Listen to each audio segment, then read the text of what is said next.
जय श्री कृष्णा। प्रचलित व्रत कथा चैनल में आपका स्वागत है। आज हम आपको अनंत चतुर्दशी की कथा सुनाएंगे। सर्वप्रथम श्री हरि के चरणों का नमन करते हुए ओम श्री अच्युताय नमः, अनंताय नमः, गोविंदाय नमो नमः। ओम अच्युताय नमः, अनंताय नमः, गोविंदाय नमो नमः। अनंत चतुर्दशी की कथा इस प्रकार है। एक समय धर्मराज युधिष्ठिर ने राजसूय यज्ञ किया। यज्ञ मंडप का निर्माण सुंदर एवं अद्भुत था। अद्भुत ऐसा था कि इसमें स्थल में जल और जल में स्थल दिखाई देता था। यज्ञ मंडप की शोभा निहारते निहारते दुर्योधन चल रहे थे, किंतु जल की जगह स्थल समझकर आगे कदम बढ़ाए तो जल में गिर पड़े। द्रौपदी उसको देखे जा रही थी। दुर्योधन के गिरते ही हंसते हुए कहने लगी, अंधे की संतान भी अंधी ही होती है। द्रौपदी ने यह शब्द मजाकिया तौर पर कहे थे, किंतु दुर्योधन के हृदय में बाण की तरह चुभ गए और मन ही मन प्रतिज्ञा की कि द्रौपदी इसका बदला जरूर लूंगा। कुछ दिनों बाद दुर्योधन अपने मामा शकुनी से मिलकर पांडवों को क्रीड़ा खेलने के लिए हस्तिनापुर बुलवाया। कौरवों और पांडवों में क्रिया आरंभ हुई। शकुनी ने जो पासे फेंके वो मायावी थे, जिससे पांडवों की हार होती गई और अंत में हार कर गर्दन नीची कर ली। दुर्योधन ने उनको 12 वर्ष का वनवास भोगने का हुक्म दिया। लाचार पांडव 12 वर्ष का वनवास भोगने को चले गए। वनवास में उनको अनेकों कष्टों से गुजरना पड़ा। पांडवों की कष्ट क्रीड़ा देखकर एक दिन भगवान श्री कृष्ण पांडवों से मिलने आए। धर्मराज युधिष्ठिर ने आकर श्री कृष्ण जी को प्रणाम किया और अपना संपूर्ण वृतांत बताकर इससे छुटकारा पाने का अनुरोध किया। तब श्री कृष्ण ने उन्हें भगवान अनंत का व्रत करने को कहा। इस व्रत के करने से तुम्हें खोया हुआ राज्य दोबारा मिल जाएगा और तुम्हारा वनवास भी शीघ्र कट जाएगा। और सुनो, व्रतियों को निम्न कथा कहनी व सुननी चाहिए। प्राचीन काल में सुमंत नाम के एक ब्राह्मण की एक सुशीला नाम की सुंदर कन्या थी।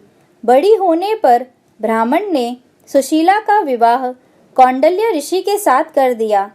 कौंडल्य ऋषि अपनी पत्नी को लेकर अपने आश्रम को चल दिए। रास्ते में रात होने पर वे नदी के तट पर ही रुक गए। सुशीला ने देखा कि बहुत सी स्त्रियां किसी देवता की पूजा कर रही है। सुशीला के आग्रह पर उन स्त्रियों ने विधि पूर्वक अनंत व्रत की महत्ता बता दी। सुशीला ने वही उस व्रत का अनुष्ठान करके 14 गांठों वाला डोरा हाथ में बांध लिया और अपने पति के पास आ गई। कौंडल्य ऋषि ने सुशीला से हाथ में बंधे डोरे के बारे में पूछा तो उसने स्त्रियों का बताया सारा वृतांत कह सुनाया। अपनी पत्नी सुशीला से यह वृतांत सुनकर कौंडल्य ऋषि नाराज हो गए और अपनी पत्नी को आदेश दिया कि इसको खोलकर अग्नि में डाल दे। पत्नी ने ऐसा नहीं किया तो कौंडल्य ऋषि ने उसका डोरा काटकर अग्नि में फेंक दिया। यह अनंत भगवान का अपमान था। कौंडल्य ऋषि की सुख संपत्ति नष्ट हो गई। सुशीला ने कहा कि देखो, आपने मेरे अनंत भगवान के डोरे को काटकर अग्नि में फेंका तो यह उसी का दोष है जिससे आपका सुख चैन छीन गया है। पत्नी की बात सत्य मानकर कौंडल्य ऋषि अनंत भगवान का प्रायश्चित करने जंगल में निकल गए। कई दिनों तक ऋषि भूखा प्यासा वन वन में घूमने लगा, लेकिन अनंत भगवान के दर्शन नहीं हुए। अंत में भूखा प्यासा ऋषि हार थक कर गिर पड़ा। तब अनंत भगवान प्रकट हुए। बोलिए श्री अनंत भगवान की जय।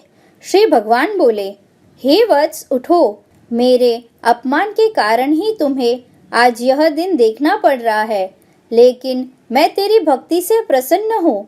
तुम्हें दिए दंड को मैं माफ करता हूँ। तुम आश्रम जाओ और 14 वर्ष तक विधि विधान से मेरा व्रत करो, जिससे तुम सभी दोषों से मुक्त हो जाओगे। आश्रम आकर कौंडल्य ऋषि और उनकी पत्नी सुशीला ने विधि पूर्वक श्री अनंत भगवान का व्रत किया, जिसके कारण उनके सारे कष्ट दूर हो गए और घर में अनधन लक्ष्मी के भंडार भर गए। इस प्रकार धर्मराज युधिष्ठिर सहित सभी पांडवों ने श्री कृष्ण भगवान द्वारा बताया गया अनंत चतुर्दशी का व्रत किया, जिससे उनको महाभारत युद्ध में विजय प्राप्त हुई और अपना खोया हुआ साम्राज्य भी वापस प्राप्त हुआ। बोलिए अनंत भगवान की जय।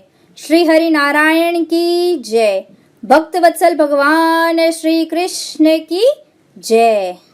यदि आपको हमारा वीडियो पसंद आ रहा है तो हमारे चैनल को लाइक करें, शेयर करें, सब्सक्राइब करें और बेल आइकन को दबाना ना भूलें, जिससे आपको हमारे चैनल के सभी वीडियो के नोटिफिकेशन सबसे पहले मिल सके। धन्यवाद। जय श्री कृष्णा।